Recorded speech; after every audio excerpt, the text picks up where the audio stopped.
شاعر لکھتے ہیں کہ بتاؤں تجھ کو شہادت کا فلسفہ کیا ہے، خدا کے دین پہ مٹنا ہے سوچتا کیا ہے۔ خدا کے دین پہ مٹنا ہے سوچتا کیا ہے، سر حسین تو نیزے پر مسکراتا تھا، سر حسین تو نیزے پر مسکراتا تھا، یزید سوچ میں گم تھا کہ پھر کٹا کیا ہے۔ یزید سوچ میں گم تھا کہ پھر کٹا کیا ہے۔ حسین کا گلا سر تن سے جدا، پھر بھی نہ واقعات سنیں گے نا تو انشاءاللہ ایمان تازہ ہوگا۔ ہاں لیکن سننے والا بھی تو ہونا، اور سننے کے بعد صرف سننا کمال نہیں، اس سانچے میں ڈھلنا کمال ہے، اس سانچے میں ڈھل جانا کمال ہے۔ اور شاعر لکھتے ہیں اس دور حاضرہ کے حساب سے، وہ کیا لکھتے ہیں؟ آنے لگی جو پاس دولت حرام کی،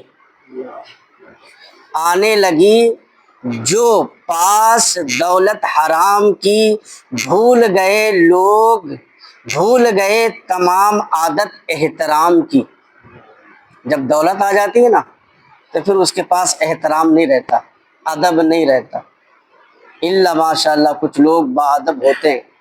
لیکن شاعر لکھتے ہیں آنے لگی جو پاس دولت حرام کی، بھول گئے تمام عادت احترام کی، وضو غسل کے فرائض جسے پتہ نہیں، وضو غسل کے فرائض جسے پتہ نہیں، غلطیاں وہ بھی نکالنے لگے امام کی، غلطیاں وہ بھی نکالنے لگے امام کی۔ ہاں جیسے وضو کا طریقہ پتہ نہیں، غسل کا طریقہ پتہ نہیں، الف سے لے کر یا تک یاد نہیں ہوگا اور امام کی غلطی نکالتے ہیں۔ ہاں تو یہ کون لوگ نکالتے ہیں؟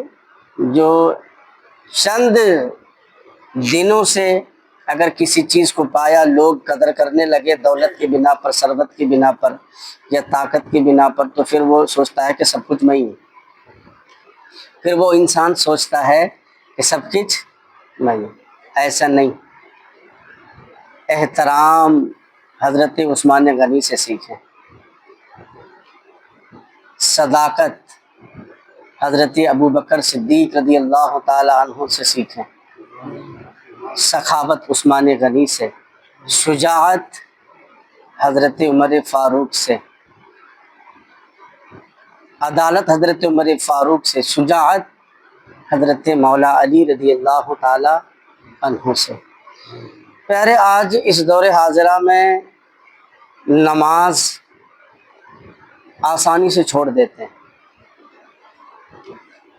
بے نمازی کے 15 عذاب، بے نمازی پر جو 15 عذاب نازل ہوگی، 6 عذاب تو دنیا میں ہی نازل ہوتی، 6 عذاب جب وہ دنیا میں جیتا ہے نا تو اس وقت اس پر مسلط کر دیا جاتا ہے 6 عذاب۔ وہ 6 عذاب میں سے کیا کیا ہے کہ سب سے پہلے بے نمازی کی عمر میں برکت کم ہو جاتی ہے، جو عمر ہوتا ہے نا جو اس میں برکت ہے وہ ختم ہو جاتی ہے، بے نمازی کی عمر میں برکت نہیں ہوتی۔ نیکیوں کی دوسرا ہے نیکیوں کی چمک چہرے سے چھین لی جائے گی۔ جو نیکیوں کی چمک ہوتی ہے، ایک رنگ گورا ہونا کالا ہونا وہ الگ بات ہے، لیکن جو نیکیوں کی، ایمان کی، نور کی جو شعاع ہوتی ہے، نیکیوں کی جو چمک ہوتی ہے، جو احساس ہوتا ہے وہ چھین لی جاتی ہے۔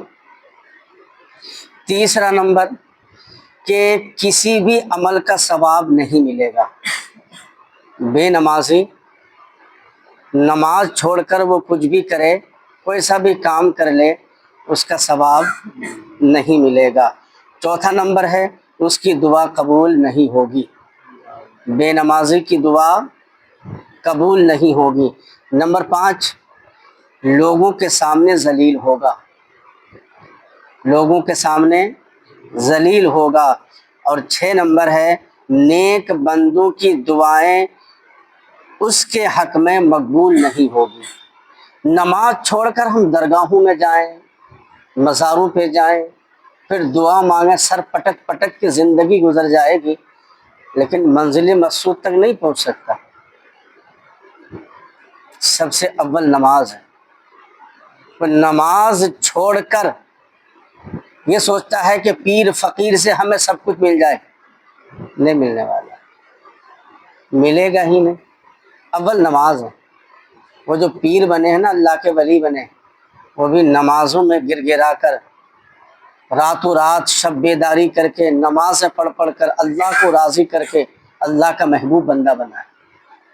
ہم گناہوں پہ گناہ کر کے، مسجدوں کو ویران کر کے، پھر ہم سوچیں کہ درگاہ میں جا کر ہمیں سب کچھ مل جائے گا، ملنے والا نہیں۔ کہتے ہیں نا کہ نیک بندوں کی دعائیں بھی اس کے حق میں مقبول نہیں ہوگی۔ یہ تو جیتے جی دنیا میں یہ عذاب جو ہے، اور دیکھیں لوگ شکار ہیں ان باتوں کے۔ اور موت کے بعد جو 3 عذاب ہوگی، یہ تو جیتے جی دنیا میں، موت کے بعد کیا عذاب ہوگا؟ لکھتے ہیں نمبر 1، ذلت کے ساتھ موت آئے گی، ذلت کے ساتھ، ذلیل و رسوا ہو کر مرے گا بے نمازی۔ ہاں، اس وقت جو ہے نہیں، بہت پرختن وقت ہوتا ہے، ذلت کی موت بہت دردناک ایک عذاب ہے۔ نمبر 2، وہ بھوکا مرے گا۔ نمبر 3، پیاسا مرے گا۔ جو بے نمازی ہوتا ہے نا، یہ موت کے وقت عذاب نازل ہوگی، جب جسم سے روح کھینچی جائے گی نا، یہ 3 عذاب مسلط کر دیا جائے گا اس پر، ذلت کے ساتھ موت آنا، بھوکا اور پیاسا۔ بعض انسان دیکھتے ہیں نا، چمچ سے پانی ڈالتے ہیں لیکن حلق سے نیچے نہیں۔ قبر میں 3 عذاب ہوں گے بے نمازی پر۔ وہ قبر میں 3 عذاب کیا ہے؟ نمبر 1، قبر شدت سے دبائے گی اور پسلیاں ٹوٹ کر ایک دوسرے کے اندر گھس جائے گی۔ قبر اتنا دبائے گی، اتنا دبائے گی کہ ادھر کی پسلیاں ادھر، ادھر کی پسلیاں ادھر۔ آج ہم سوچتے ہیں نا کہ نماز چھوڑ کر ہمیں اچھا کھانا مل رہا ہے، ہمارا کاروبار اچھا چل رہا ہے، ہم کامیاب ہیں، نہیں۔ جو نماز چھوڑتا ہے نا، دنیا میں بھی، موت کے وقت بھی، اور قبر میں بھی عذاب نازل ہوگا، پسلیاں ٹوٹ کر ادھر سے ادھر پیوست ہو جائیں گی۔ دوسرا کہ قبر میں آگ ہوگی، بے نمازی کی قبر میں آگ ہوگی۔ تیسرا عذاب ایک بہت ہی خونخوار اور خوفناک سانپ قیامت تک روزانہ 5 مرتبہ ڈنک مارے گا۔ جہنم کی وہ خونخوار خوفناک سانپ، اللہ تعالیٰ اسے قبر میں مسلط کر دے گا اس بے نمازی پر، اور وہ دن میں 5 مرتبہ ڈنک مارے گا۔ 1 مرتبہ اور 1 بار ڈنک مارنے سے 70 گز زمین کے اندر دھس جائے گا۔ وہ سانپ جب ڈنک مارے گا نا بے نمازی کو، تو وہ 70 گز اور اندر دھس جائے گا۔ یہ قبر کے عذاب ہے۔ اور قیامت کے دن بھی 3 عذاب ملیں گے۔ جب قیامت ہوگا، قائم ہوگی نا، تو پھر اس وقت بھی 3 عذاب میں مسلط کیا جائے گا۔ نمبر 1، جہنم کی جو آگ ہے نا، جہنم کی آگ کا بادل جہنم کی طرف لے جائے گا اسے۔ تو جہنم کی جو آگ کی جو بادل ہوگی نا، اسے جہنم کی طرف لے جائے گا۔ اور دوسرا نمبر، بوقت حساب اللہ جل جلالہ چشم غضب سے دیکھے گا تو چہرے کا گوشت جھڑ جائے گا۔ چشمے غضب سے جب اللہ دیکھے گا نا تو اللہ کی جلال و جبروت سے اس کے چہرے کا جو ماس ہے نا وہ جھڑ جائے گا۔ آج ہم سوچتے ہیں، عیش و عشرت کی زندگی گزارتے ہیں، اپنے گھروں کو، چوراہوں کو، ناکوں کو، اپنے شادیوں کو، بازاروں کو آباد کرتے ہیں، اللہ تبارک و تعالی کے گھر کو ہم اور آپ ویران کرتے ہیں۔ یہ بے نمازی کی سزا ہے جو اللہ تبارک و تعالی جیتے جی موت کے وقت قبر میں، حشر میں جو عذاب نازل ہوگا نا، بہت دردناک عذاب ہے۔ سب سے پہلے انسان جو ہے نا عمر کا بھوکا ہوتا ہے۔ عمر، جو زندگی ہے نا، یہ بہت قیمتی چیز ہے اور اسی سے برکت ختم ہو جائے گی۔ اگر زندگی ہے تو پھر سب کچھ ہے، اگر زندگی نہیں تو کچھ نہیں۔ تو علامہ اقبال فرماتے ہیں، سجدہ عشق ہو تو عبادت میں مزہ آتا ہے،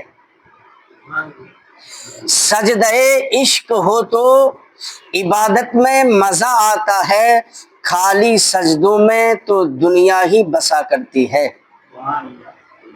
خالی سجدوں میں تو دنیا ہی بسا کرتی ہے، لوگ کہتے ہیں صرف فرض ادا کرنا ہے، لوگ کہتے ہیں صرف فرض ادا کرنا ہے، ایسا لگتا ہے کہ کوئی قرض لیا ہو رب سے، ایسا لگتا ہے کہ کوئی قرض لیا ہو رب سے، تیرے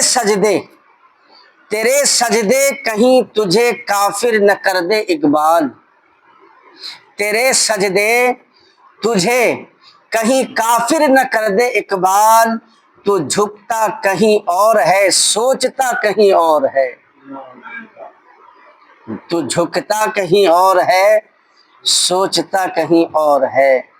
اے لوگو، ہمارا سر تو سجدے میں ہے لیکن دل تو دکانوں پہ، مکانوں پہ، کاروبار میں، ادھر ادھر گردش میں۔ ہمارا سر بھی بارگاہ الہی میں ہو، دل بھی بارگاہ الہی میں ہو، وہ سجدہ ہے، وہ سجدہ عبادت ہے، وہ سجدہ اللہ کے لیے ہے جس سجدے میں صرف للہیت ہو، للہیت۔ وہ سجدہ بیکار ہے کہ سر تو مسجد میں جھکاتے ہیں لیکن دل اور کہیں جھکا ہوتا ہے۔ خالی سر جھکانے سے کوئی فائدہ نہیں، جب تک کہ دل نہ جھکے تو سجدہ بیکار ہے، جب تک دل نہ جھکے تو سجدہ بیکار ہے۔ تو پیارے امام حسین رضی اللہ تعالی عنہ کا جو پیغام تھا، جسے پیغام کربلا بولتے ہیں، کرب و بلا کے تپتے ہوئے ریگزار میں امام حسین رضی اللہ تعالی عنہ کا یہی پیغام تھا کہ سر تن سے جدا ہو کوئی بات نہیں، لیکن ذکر خدا تو ہمیشہ ہوتا رہے گا، ذکر خدا انشاءاللہ العزیز اس کے اوپر بیان ہوگی۔ دل کی کانوں سے سننا، یہ جسم کے کانوں سے نہیں۔ آج کل ہم دل کے کانوں سے کم سنتے ہیں، جسم کے کانوں سے زیادہ۔ جسم کے کان کے ساتھ ساتھ دل کے کان بھی کھول کر ذکر حسین دل سے سنیں گے تو وہ اثر کرے گی، اور وہ خصلتیں، وہ پیغام کربلا پر سن کر اس پر عمل کر کے ہم زندگی گزاریں گے تو وہ زندگی حسینیت والی زندگی ہوگی۔ ورنہ ہمارا لب و لہجہ، ہمارا کردار، ہمارا چلنا، ہمارا کھانا، ہمارا بولنا تو کردار حسین سے الگ ہے، کردار نبی سے الگ ہے، کردار علی سے الگ ہے، کردار صحابہ سے الگ ہو چکا ہے۔ ہم شریعت پر کہاں زندگی گزارتے ہیں، ہم تو بس اپنی طبیعت کی زندگی گزارتے ہیں۔ لوگوں، اللہ سے ڈرو، پیارے نبی صلی اللہ علیہ وسلم کی سیرت طیبہ پر زندگی گزارو، یہ ہماری زندگی کا اصل مقصد ہے۔ اللہ ہم سب کو عمل کی توفیق عطا فرمائے۔